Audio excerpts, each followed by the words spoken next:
I'll just be the outcast. What's up, everybody? It's Chris from the BrahjCast, feeling like shit, staying home from work. Didn't even get a chance to make a vid in the morning to tell everybody else in the world to be positive. Just woke up this morning like, let me throw up some Frank Dukes for you. This is exactly how I felt when I woke up.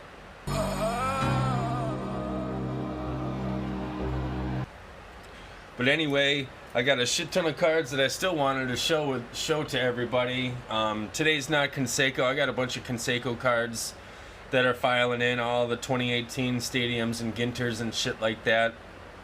But I did hit up my LCS, the local card shop, and hit up some Hall of Fame rookies that I've been trying to get. Or I guess I don't know if they're all in the Hall of Fame, but just a couple of cards I wanted to show all my peoples out there. So we're going to start out with the legendary Mark Grace, autographed, what is that, 88 tops traded?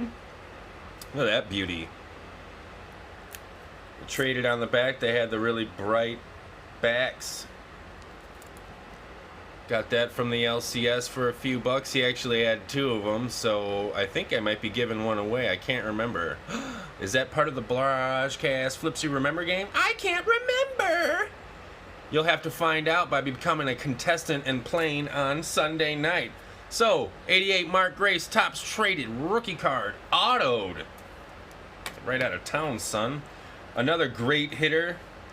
He's got a son in the majors right now. That's Tay Jizzle, Tony Gwynn. Every year you could bank on Tony Gwynn batting .336, along with Don Mattingly and Wade Boggs. Those were the names when I was a kid, or people that were always throwing up good averages. He only went deep a few times a year, but he got on base every single freaking time he went to bat, for crying out loud. I don't know his career stats, but I would say he probably had a little less than 200 home runs. Maybe like 18 was his max a year or something. And 18 home runs is all the home runs Ozzie Smith hit in his whole career. All right, that was, what is that, 83 tops? Another 83 tops beauty. Check out that Rhino, baby. Never got to own these cards as a kid. They were just a little bit too expensive, a little bit too out of my league, and way too popular at the time. So now I get to come back as a man-child and get all these bad boys. 83 tops just look great. Even outside of the magnetics, it's really, really cool. The look, the feel. Takes you right back to, man, the memories just come flooding in when you start thumbing through some of these cards. Man, look at the centering on the Rhino. That's a great card. If I was a grader, I'd probably be thinking that might make it. That's a beautiful card, but I'm not going to send it in. I might, though. I've been thinking about... making my first submission because, man, what do you think about this one? Boom! Look at that beast. Update Mike Trout. I might have to send this to Jen, baseball card babe, and have her get out her monocle or whatever you call those jewelry lenses, man, and get in on this and let me know if this would be a 10, if it's worth sending in. I think it's beautiful. The centering looks great. There's no marks or anything on the surface. The corners are fucking razor sharp. They would cut your throat. So I don't know. This is a beautiful card right there. One that I'll never leave. One I have to thank my boy Matt from Virginia, aka Passion for Cards. We did a deal for this bad boy. I really appreciate that, man. I'll never forget it, and I'll probably show it in every video that I ever make. Anyway, back to some Hall of Famers that I got going in. This one's not too crazy, but I did pull a box of 87 Donruss. I opened a box of 87 Donruss, which I will be showing you guys kind of soon. Maybe I'll throw some highlights up at the end of this video because I was able to pull a couple of cool Consecos and a few rated rookies. We all love the Bo. Bo knows. I really enjoy this version of Donruss. The look looks great. This might be the first year they busted out the rated rookie. No, what am I talking about? The 86 Donruss Conseco has the rated rookie on the logo.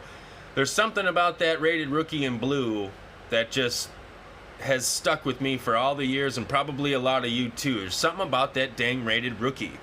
It just looks so genuine and authentic, and I don't know. Centering's a little bit off on this bad boy.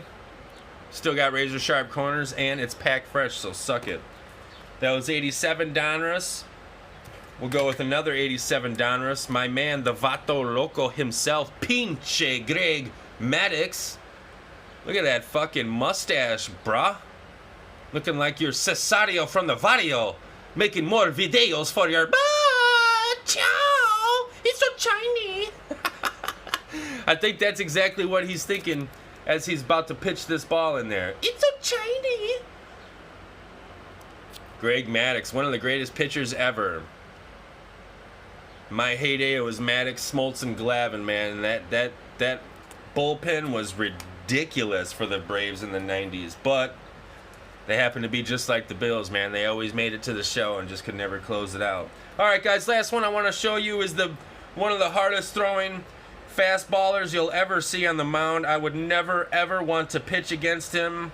It reminds me of this kid when I was playing Little League. You always had that one kid from the other schools or the other counties that was really fucking good, and people would like know about him and shit. And this kid, one time we pulled up and this dude was like 6'3", and this is when we were all in like middle school and shit.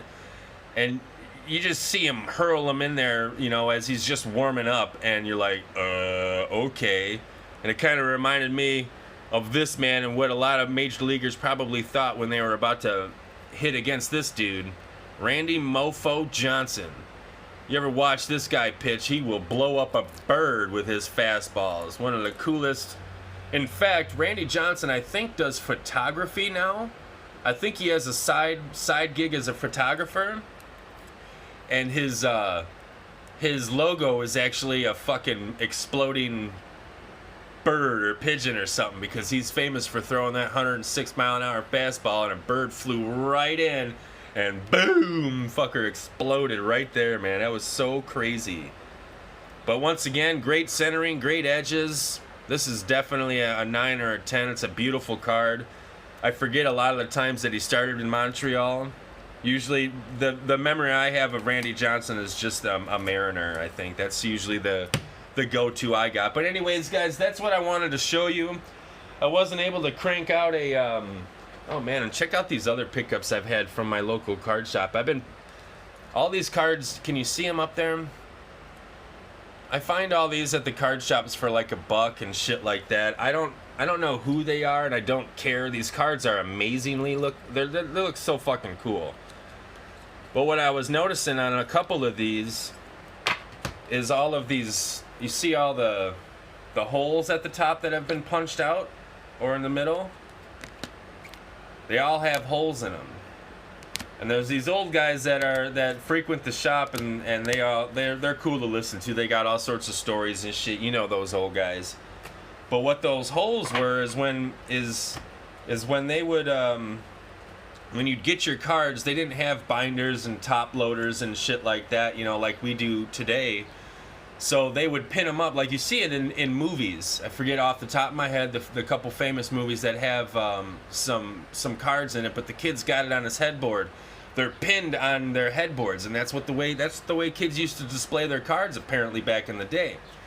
But you know, moms wasn't having none of that shit. She wasn't about to buy you a headboard and let you pin it all up and fuck it all up. Not for some little baseball cards. So what moms would do, according to these old dudes, is get you 2 pins. You can have 2 holes. That's it. So choose your favorite 2 cards. Us kids got smarter. Them kids got smart back in the day. What they would do is make 1 pin at the end of their headboard, and then make another pin at the other headboard, and they'd fucking tie some string. Smart ass little kids. So this is basically kind of how like the first binder situation was set up. It was a pin, a string, and then to another pin, and you just slid your cards down the way, and that's how you fucking looked at them and shit like that. And everybody had holes to their cards because there was no Beckett.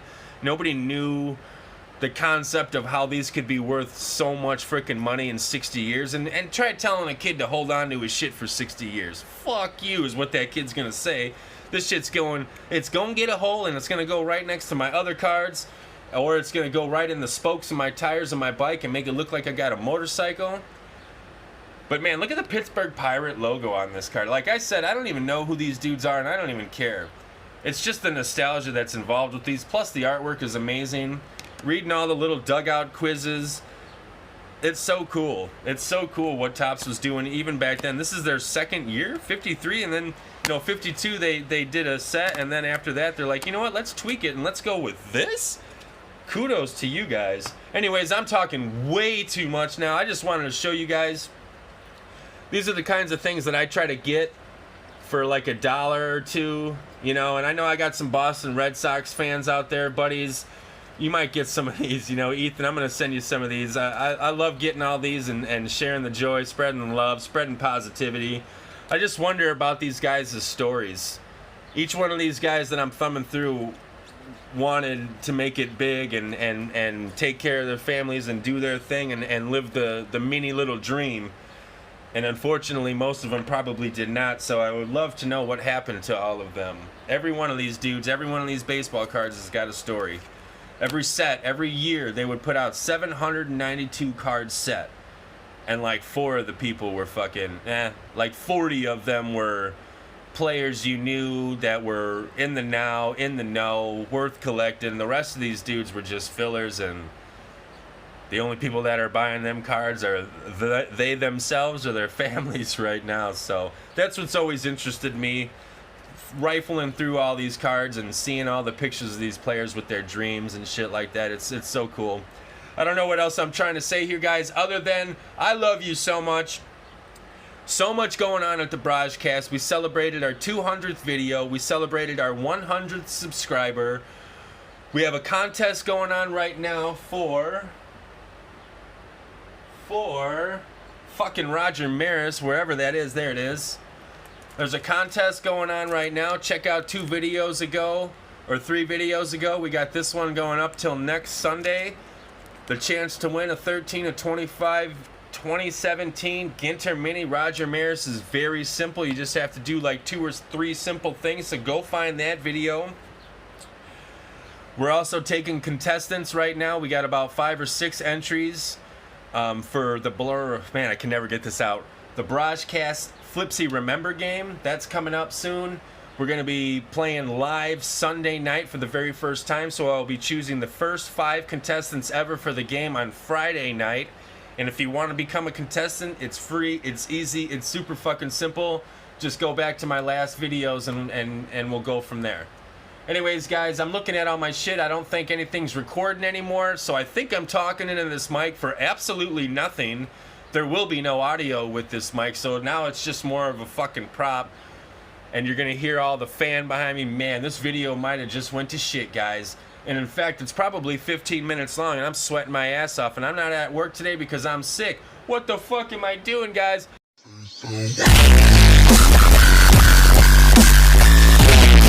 I love you so much. Let's spread that love, spread that positivity. It come off an egg. You're the man. Happy birthday to your channel, too. I know you just turned 1 year old as well. Appreciate everything, brother. Love the shout out. Love your channel. You're funny as fuck. I want to check out all your other videos. I want to check out some of your you said you got some stand-up comedy on there, so I'm going to be checking that out.